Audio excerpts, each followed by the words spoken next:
오늘은 사무엘 하에 대해서 공부해 보겠습니다. 사무엘 하는 우리가 또 어떤 관점으로 읽어야 될 것인가, 사무엘 하가 우리에게 말하려는 메시지는 무엇인가, 우리가 내용을 통해서 한번 살펴보고자 합니다. 우리가 종종 성경을 읽고 공부하면서 범하는 오류, 실수 한 가지가 있습니다. 그것은 내 관점으로 읽는다는 거예요. 즉, 내 생각, 내 느낌, 내가 어떤 깨달은 바, 나 중심의 어떤 관점으로 이렇게 성경을 이해한다든지 어떤 메시지를 해석하는 경우가 종종 있습니다. 그런 식으로 우리가 말씀을 읽어도 우리가 은혜가 되기도 하고 어떤 메시지를 받기도 하지만 종종 그런 관점적인 어떤 공부들은 성경이 우리에게 정말 말하려는 핵심을 놓칠 때가 많습니다. 따라서 우리는 성경을 공부한다든지 읽을 때 우리가 주의해야 될 점은 성경을 나의 관점, 나 중심으로 읽는 것이 아니라 저자 중심, 이것을 기록한 분의 어떤 관점에서 우리가 성경을 읽고 공부해야 합니다. 쉽게 말하면 이것을 기록한 사람이 어떤 의도를 가지고 우리에게 무엇을 말하려고, 이것을 읽는 독자에게 무엇을 전달하려고 기록했는가 하는 이 저자 중심, 쉽게 말하면 하나님 중심이죠. 성경은 하나님이 기록하신 것이고 하나님이 우리에게 어떤 메시지를 전달하기 위해서 기록했음을 항상 염두에 두고 공부해야 합니다. 그렇지 않으면 우리 중심적으로 읽다 보면 하나님이 우리에게 말씀하시려는 어떤 메시지가 아니라 우리가 원하는, 우리가 생각하는 어떤 해석들을 우리가 해내면서 본질을 왜곡하는 경우가 종종 있습니다. 사무엘 하 역시 마찬가지죠. 이 사무엘 하의 궁극적인 저자가 하나님이시라면 하나님이 이것을 어떤 의도로 기록했는가 하는 하나님 중심의 어떤 관점, 생각을 가지고 성경을 이해하는 것이 필요합니다. 우리가 앞서 살펴본 것처럼 사무엘상하는 원래 한 권의 책입니다. 그런데 이것이 70인경을 성경을 만드는 과정 속에서 2권으로 나누게 되었다라고 말씀을 드렸습니다. 그러니까 사실은 원래 한 저자였겠지요. 그러나 그 저자가 누구인지는 분명하지 않습니다. 사무엘이라는 이름이 붙여져 있다고 해서 반드시 사무엘이 기록했다는 뜻은 아닙니다. 사무엘이라는 이름이 붙은 것은 그 내용의 핵심 인물이 사무엘이었고 사무엘을 통해서 이 내용들이 시작하고 사무엘을 어떤 메시지를 통해서, 사무엘을 통해서 하나님께서 우리에게 뭔가를 주시려는 의도가 있기에 사무엘이라는 이름이 붙여졌을 것으로 우리가 짐작해 볼 수는 있겠죠.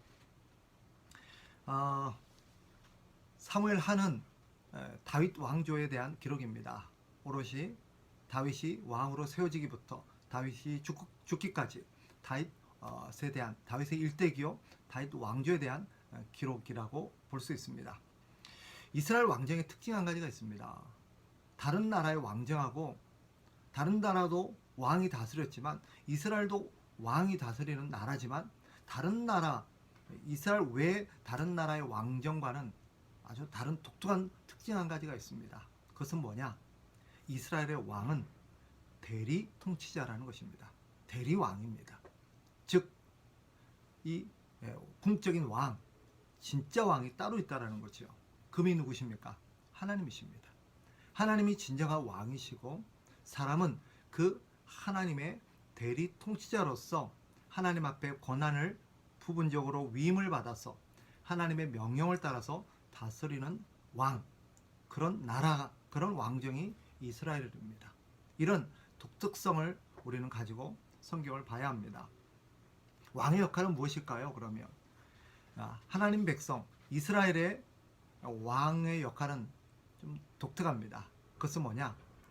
하나님의 백성들에게 하나님을 가르치고 진정한 왕이신 하나님을 왕으로 모시고 섬기도록 가르치고 지도하고 통솔하는 역할이 이스라엘의 왕입니다.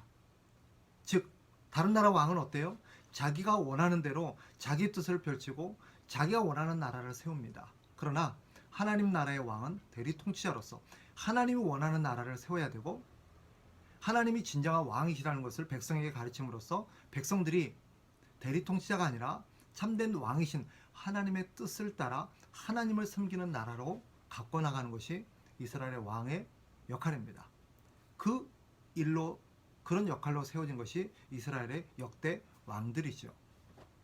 그러면 선지자는 어떤 존재냐? 선지자는 바로 그런 왕을 세우는, 왕의 존폐를 어떤 관장하는 하나님의 대리인입니다.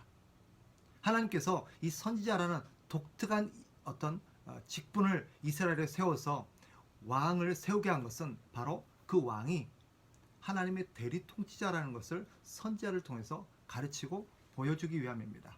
즉, 선지자는 지금 세워진 왕이 궁극적인 왕이 아니라 하나님의 대리 통치자라는 것을 일깨워주고 그 왕을 하나님이 세운다는 것을 사람들에게 상징적으로 보여주는 인물이 선지자입니다.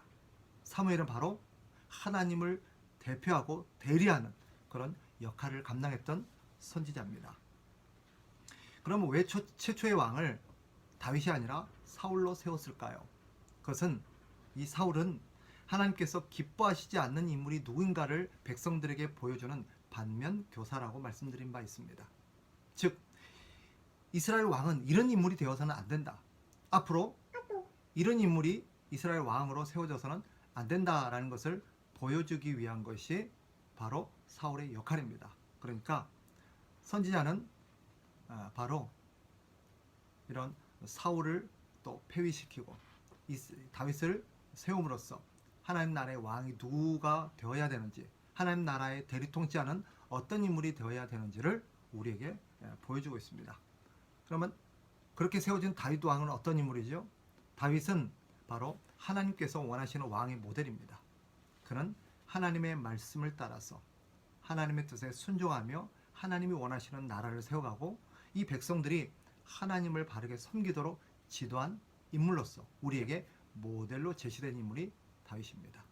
사무엘, 사울, 다윗이 갖고 있는 각 인물의 역할들을 우리가 고려하면서 사무엘상하 전체를 우리가 읽어야 될 것입니다. 특히 사무엘하는 다윗에게 오롯이 초점이 맞춰져 있죠. 그래서 다윗이 하나님의 나라의 왕으로서 그 생애를 어떻게 살았는가를 우리에게 보여줌으로써 우리에게 교훈을 주는 것이 사무엘하입니다.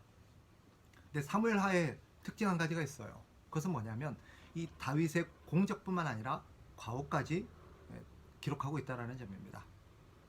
사무엘상 전체의 구조는 크게 세 부분으로 구분할 수 있겠죠. 먼저는 전반부입니다. 전반부는 1장부터 9장까지로서 다윗의 긍정적인 모습을 그려내고 있습니다.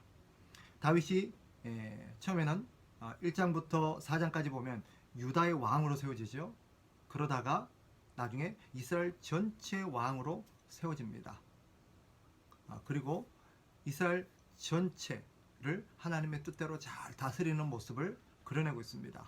그리고 하나님의 말씀을 따라 또 하나님이 함께 하심을 힘입어서 이웃 나라를, 주변에 있는 다른 나라들을 정복하고 하나님의 나라를 이렇게 확장해 나가는 일들을 감당하면서 또 예루살렘에 왕국을 세우고 또 이렇게 왕궁을 세우고 거기에 하나님의 법궤를 모시고 오면서 하나님 중심의 나라를 확고하게 하는 인물이 다윗입니다. 하나님은 이런 다윗에게 너의 나라가 영원할 것이라는 언약을 주십니다. 너의 후손을 통해서 영원한 하나님의 나라가 견고하게 세워질 거라는 놀라운 그런 축복의 약속을 받지요.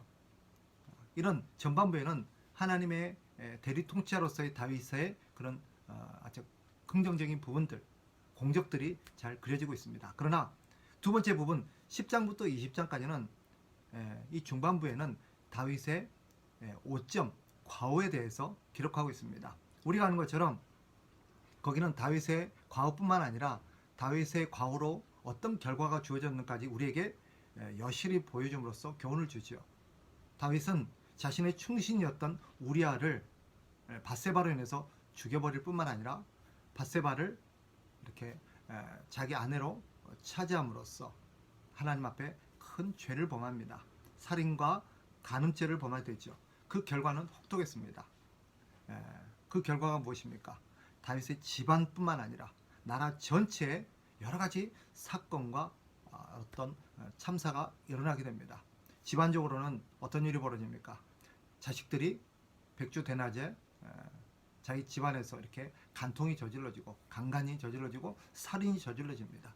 그리고 또 자식이 아버지를 향해서 반기를 들게 되죠. 나라 전체적으로도 반란과 역모가 계속해서 일어나게 되고 또 여러 질병도 발생하는 것을 볼 수 있습니다. 결국 이것을 통해서 하나님께서 주시는 메시지는 무엇일까요? 바로 하나님의 나라는 하나님께서 다스리신다는 거예요. 그리고 대리 통치자인 사람이 하나님의 뜻대로 살지 못할 때 그로 말미암아 하나님 앞에 징계를 받고 본인뿐만 아니라 주변에 있는 다른 사람들까지도 그런 피해를 보게 된다는 것을 우리에게 여실히 보여줍니다. 그럼에도 불구하고 다윗은 하나님 앞에 또 회개하는 모습을 보입니다. 세 번째 부분은 이런 다윗의 삶의 정리라고 할 수 있겠죠. 결론이라고 할 수 있겠죠.